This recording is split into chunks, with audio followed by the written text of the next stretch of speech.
Hello बच्चों, पिछले chapter में हम लोग क्या पढ़े हैं? लिंग। उसके बाद क्या पढ़े हैं? संज्ञा। उसके बाद पढ़ रहे हैं क्या? सर्वनाम और सर्वनाम के भेद। ठीक है, जो ऑफलाइन बच्चे जो क्लास कर रहे हैं वह भी ध्यान देंगे, जो ऑनलाइन कर रहे हैं वह भी इस बात पर ध्यान देंगे। तो आज है निश्चयवाचक सर्वनाम। क्या है? निश्चयवाचक सर्वनाम। इसको जानेंगे कि निश्चयवाचक सर्वनाम आखिर है क्या, किसे कहते हैं। तो निश्चयवाचक सर्वनाम यह वह सर्वनाम होता है जो अपनी संज्ञा का निश्चित रूप से बोध कराए या उसी की ओर हमें निर्दिष्ट करे। जैसा कि उदाहरण क्या है कि यही है मेरी पुस्तकें। क्या है? यही है मेरी पुस्तकें। जैसे मान लिया जाए कि हमारे हाथ में मार्कर है, ठीक है। अब कोई बोल सकता है कि यह मेरा मार्कर है, कोई बोलेगा कि मेरा मार्कर है, तो उसे हम एक तो जवाब दे सकते हैं ना कि नहीं ये मार्कर मेरा है, क्योंकि निश्चित है, हमें पता है कि ये मार्कर मेरा है, इसलिए यही है मेरी पुस्तकें।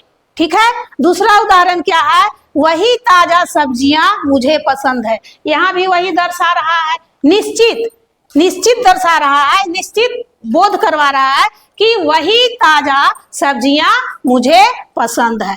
तीसरा उदाहरण की ओर बढ़ते हैं। उसी ने मुझे काटा था। अब जिसने काटा था हमें पता है, निश्चित उसकी जानकारी है, तभी हम बोल रहे हैं कि उसी ने मुझे काटा था, यानी तय है, निश्चित है कि इसी ने मुझे काटा था। ठीक है। अब आगे की ओर बढ़ते हैं। तुम्ही ने सारा खेल बिगाड़ा है। अब मान लो कोई दो चार बच्चे हैं, सारे खेल रहे हैं, है ना, और कोई एक उसमें से खेल बिगाड़ देता है, तो क्या हम चारों को बोलेंगे, सभी को बोलेंगे? नथिंग, हम सिर्फ उसे ही बोलेंगे। यानी निश्चित क्या है कि तुम्ही ने, यानी इसी ने हमारा खेल को बिगाड़ा है। उन चारों में से कोई एक ही होगा जिसने खेल बिगाड़ा होगा। कहने का तात्पर्य क्या है? ये निश्चित हम जान रहे हैं कि ये चारों में से यही खेल बिगाड़ा है। फिर पांचवा है, उन्हीं के गुण गाओ जो तुम्हारा पालन पोषण कर रहा है। यहाँ इस उदाहरण का अर्थ क्या है कि तुम उन्हीं का गुण गाओ। किनका गुण गाओ? जिसने तुम्हारा पालन पोषण किया है, या नहीं कि और कोई दूसरा। ठीक है। जैसे देखो, अब यहाँ समझते हैं डिटेल में, डीपली, कि ऊपर दिए गए वाक्यों में देखो कि यही है ना, ऊपर दिए गए वाक्यों में क्या है? यही है ना, और फिर क्या है? वही, और फिर क्या है? उसके बाद तीसरा उदाहरण में है उसी, फिर चौथा उदाहरण में क्या है? तुम ही, और फिर पांचवा उदाहरण में क्या बता रहा है? उन्हीं। तो ये सब क्या है? सर्वनाम शब्द है। सर्वनाम शब्द क्या है? यही है सर्वनाम शब्द। यही हो गया, ये भी सर्वनाम शब्द है। वही हो गया, ये सर्वनाम शब्द है। उसी हो गया, ये सर्वनाम शब्द है। तुम ही हो गया, यह सर्वनाम शब्द है। उन्हीं हो गया, ये सर्वनाम शब्द है। कहने का मतलब है कि सर्वनाम शब्द कौन कौन है? मैं, तुम, वह, इसे, उन्हें, और फिर यहाँ यही, वही, उसी, तुम ही, उन्हीं, ये सब क्या है? सर्वनाम शब्द है। क्या है? ये सब सर्वनाम शब्द है। यानी कहने का मतलब क्या है? क्योंकि ये जो संज्ञा है ना, ये निश्चित संज्ञाओं के स्थान पर प्रयुक्त होता है। किसके स्थान पर प्रयोग होता है? निश्चित संज्ञाओं के स्थान पर प्रयोग होता है। आगे ध्यान देंगे। नंबर 4 में क्या है? अनिश्चयवाचक सर्वनाम। क्या है? अनिश्चयवाचक सर्वनाम। ये सर्वनाम क्या है? ये सर्वनाम वह सर्वनाम है जो किसी भी निश्चित संज्ञा के स्थान पर प्रयोग होता है। इसके स्थान पर, अनिश्चित संज्ञा के स्थान पर। यहाँ क्या कह रहा है कि यह वह सर्वनाम है। कौन? अनिश्चयवाचक। यह वह सर्वनाम है जो किसी अनिश्चित संज्ञा के स्थान पर प्रयुक्त होता है। पहले पढ़े थे निश्चित, और ये है अनिश्चित। अब इसका उदाहरण की ओर ध्यान देंगे। सबसे पहले इसका उदाहरण फर्स्ट में क्या है कि दरवाजे पर कोई आया है।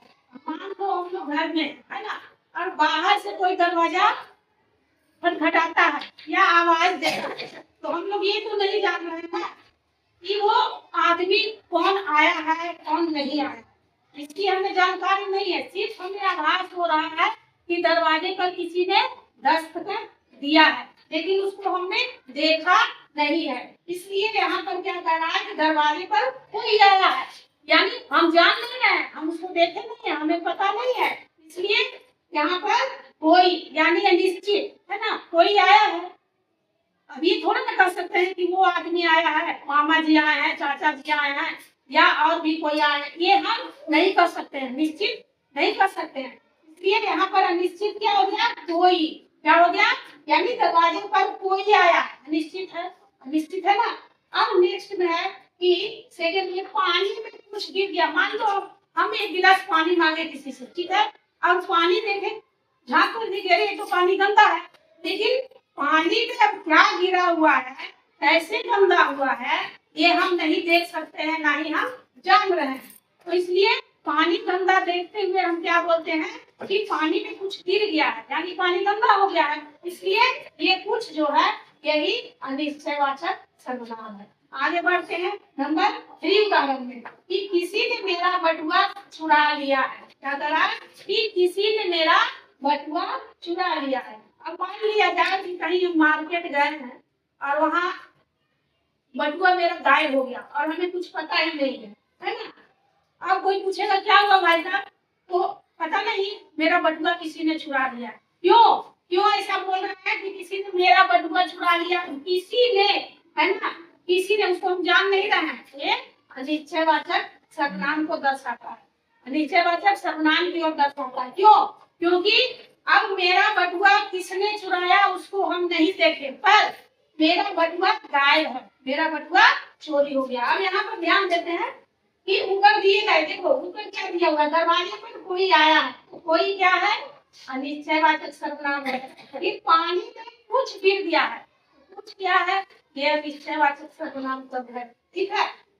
फिर नंबर 3 उदाहरण की ओर बढ़ते हैं। यहाँ पर क्या कह रहा है, यहाँ क्या दर्शा रहा है कि किसी ने मेरा बटुआ चुरा लिया है, तो किसी ने, उसको हम नहीं जान रहे, तो ये भी अनिश्चयवाचक सर्वनाम की ओर हमें दर्शा रहा है। ऊपर दिए गए वाक्यों में कोई हो गया, कुछ हो गया, ये क्या है, किसी अनिश्चयवाचक सर्वनाम है, ठीक है, क्योंकि इनका प्रयोग अनिश्चित संज्ञाओं के स्थान पर होता है, निश्चित संज्ञाओं के स्थान पर नहीं होकर के ये अनिश्चित संज्ञाओं के स्थान पर प्रयोग किया जाता है, इसे अनिश्चयवाचक सर्वनाम कहते हैं। अब आगे जानेंगे क्या, 4 तक तो हम लोग समझ गए, ठीक है, और 5वां क्या है, संबंधवाचक सर्वनाम। क्या है, संबंधवाचक सर्वनाम। अब इसको समझेंगे कि संबंधवाचक सर्वनाम क्या है, किसे कहते हैं।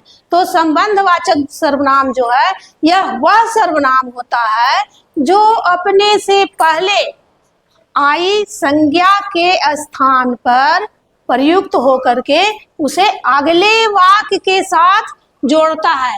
यहाँ समझना होगा ध्यान पूर्वक, यहाँ क्या कह रहा है कि यह वह सर्वनाम होता है जो अपने से, यहाँ क्या कह रहा है, अपने से पहले आई संज्ञा के स्थान पर प्रयुक्त होकर उसे अगले वाक्य के साथ जोड़ देता है। जैसा कि उदाहरण में हम समझेंगे कि यह, यहाँ क्या कह रहा है कि यह वही मकान है जो मैंने पिछले साल बेचा था। क्या कह रहा है कि यह वही मकान है जो मैंने पिछले साल बेचा था। अब यहाँ इसको समझेंगे क्या कि यह वही मकान है, इसका तात्पर्य क्या है, इसका तात्पर्य है कि यहाँ देखो, जिसने, यहाँ है यह वही मकान है जो मैंने पिछले साल बेचा था। ये इसका कहने का मतलब क्या हुआ, यहाँ पर संबंधवाचक सर्वनाम कौन होगा, संबंधवाचक सर्वनाम कौन होगा, कौन होगा, यहाँ है जिसने, यह वही मकान है जो, है ना, यह वही कुत्ता है, दूसरा है यह वही कुत्ता है जिसने मोहन को काटा था। तो यहाँ जिसने क्या हो गया, संबंध, यानी यह वही कुत्ता है जिसने मोहन को काटा था, तो मुहन कुत्ता में संबंध हुआ, है ना। फिर तीसरा आता है उदाहरण क्या, कि वर्ष का यही महीना जिसमें खूब वर्षा होती है। तो महीना, है ना, और वर्षा, ये दोनों में संबंध बता रहा है। जैसा कि कहने का मतलब है, देखो ऊपर के हिसाब से कि ऊपर दिए गए वाक्यों में क्या है, जो, है ना, क्या है, जो, अभी हम बताएं, जो, ठीक है। फिर है जिसने, ठीक है, उसके बाद आ गया जिसमें, है ना। तो ये संबंध किससे है, ये वर्षा, ये किससे संबंध है, वर्ष का यही महीना, तो वर्ष का यही महीना, तो महीना से संबंध किसको है, वर्षा को, है ना। महीना का संबंध किससे है, वर्षा से है। जैसा कि यही मकान, यह वही मकान है जो मैंने पिछले साल बेचा था। तो मकान और जो मैंने पिछले साल बेचा था, ये दोनों में संबंधवाचक बता रहा है ना, संबंधवाचक। उसी तरह यहाँ दूसरा उदाहरण पर ध्यान दो कि यही कुत्ता है जिसने मोहन को काटा था। तो कुत्ता और मोहन, ये दोनों में जिसने, तो जिसने कौन, जिसने का मतलब हो गया यहाँ कुत्ता। जैसे यह वही मकान, कौन सा मकान, वही मकान, है ना। और पिछले साल बेचा था, किसको, जो मैंने पिछले साल बेचा था, तो जो हो गया संबंधवाचक, फिर जिसने हो गया संबंधवाचक, फिर हो गया जिसमें संबंधवाचक। आ गया समझ में। 5 तक हम लोग जान चुके हैं। अब है छठा में क्या है, प्रश्नवाचक सर्वनाम। क्या है छठा में, प्रश्नवाचक सर्वनाम। तो ये सर्वनाम क्या है, तो यह वह सर्वनाम होता है जो उसी संज्ञा के विषय में प्रश्न करता है जिसके लिए वह प्रयुक्त होता है। क्या कह रहा है कि यह वह सर्वनाम होता है जो उसी संज्ञा के विषय में प्रश्न करता है जिसके लिए वह प्रयुक्त होता है। जैसे उदाहरण से हम समझते हैं कि सबसे पहला उदाहरण यहाँ क्या कह रहा है, तुम यहाँ क्या करने आए हो। क्या कह रहा है उदाहरण, कि तुम यहाँ क्या करने आए हो। यहाँ फिर से समझेंगे कि तुम यहाँ क्या करने आए हो, तो यह वह सर्वनाम होता है जो उसी संज्ञा, तो संज्ञा क्या है, तुम, है ना। तो संज्ञा के विषय में प्रश्न करता है। तो संज्ञा के विषय में कौन है, ये तुम, यानी तुम यहाँ क्या करने आए हो, इसके विषय में प्रयुक्त हुआ है। अब है दूसरा क्या है कि यह फूलदान किसने तोड़ा है। तो यह फूलदान, यह क्या संज्ञा, है ना। यह फूलदान किसने तोड़ा है। फूलदान अगर टूट गया है तो हम प्रश्नवाचक चिन्ह, जहां पर ये सेंटेंस जो है, तुम यहाँ क्या करने आए हो। एक बात और समझना है यहाँ पे कि तुम यहाँ क्या करने आए हो, यहाँ क्या कर रहा है, प्रश्नवाचक सर्वनाम, यानी प्रश्न कर रहा है कि तुम यहाँ क्या करने आए। जैसे तुम कल कहाँ गए थे, तुमने क्यों नहीं होमवर्क बनाया। एक एग्जाम्पल और समझते हैं, तुम क्यों नहीं कल आए थे, तुम उन्हें उसको क्यों मारा। तो ये सब क्या है, क्यों मारा, क्यों, कौन, कैसे, क्यों, कहाँ, है ना। ये सब क्या है, प्रश्नवाचक सर्वनाम है। तो तुम यहाँ क्या करने आए, प्रश्नवाचक चिन्ह हम यहाँ दिए हैं क्योंकि ये प्रश्नवाचक सर्वनाम है। तो तुम यहाँ क्या करना, तुम किसके लिए प्रयुक्त हुआ है, किसके लिए प्रयुक्त हुआ है कि तुम यहाँ क्या करने आए हो, तुम किसके लिए प्रयुक्त हुआ है, संज्ञा। ये तुम कौन है, कोई संज्ञा है ना। तो तुम यहाँ क्या करने आए हो, तो ये हो गया प्रश्नवाचक सर्वनाम। फिर दूसरा उदाहरण में क्या कह रहा है कि यह फूलदान किसने तोड़ा है, यह फूलदान, है ना। तो यह यहाँ क्या कर रहा है, यहाँ पर कि जो उसी संज्ञा के विषय में प्रश्न करता है ना।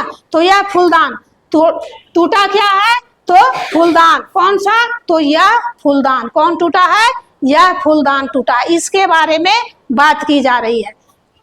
फिर नंबर तीसरा में है तुम किसकी बात कर रहे हो, यानी तुम किसकी बात कर रहे हो। तो यह भी प्रश्नवाचक, यानी क्वेश्चन हो रहा है, क्वेश्चन कर रहे हैं, तुम किसकी बात कर रहे हो, या तुम कहाँ से आ रहे हो, तुमको किसने मारा है, तुम कौन हो, तुम्हारा नाम क्या है। ये सब क्या है, प्रश्नवाचक सर्वनाम है। अब इसमें समझते हैं फिर से कि ऊपर दिए गए वाक्यों में, देखो ऊपर दिए गए वाक्यों में क्या है ना, क्या ये प्रश्नवाचक सर्वनाम दर्शा रहा है ना। किसने, यह भी प्रश्नवाचक सर्वनाम को दर्शा रहा है। उसके बाद है किसकी, है ना, यह भी प्रश्नवाचक सर्वनाम की ओर दर्शा रहा है। ठीक है।